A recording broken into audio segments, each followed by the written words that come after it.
আসসালামু আলাইকুম গাইস, কেমন আছো তোমরা সবাই?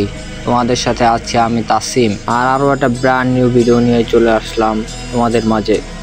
আজকের মূল ভিডিওটা হচ্ছে গিয়ে আমি চাচ্ছি যে AK-47টা বের করতে 1000 ডায়মন্ডের মধ্যে। চলো দেখা যাক আমি কি AK-47টা বের করতে পারি কিনা।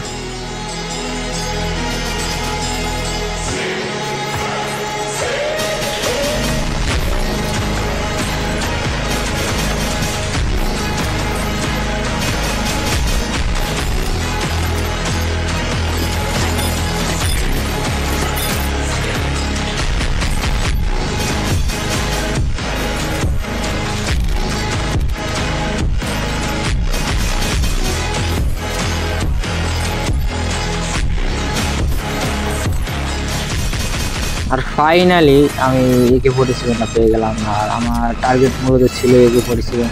এখন দেখা যাক আমার কাছে কয়টা টোকেন আছে আর কত টোকেন দিয়ে কত লেভেল নেওয়া যায়।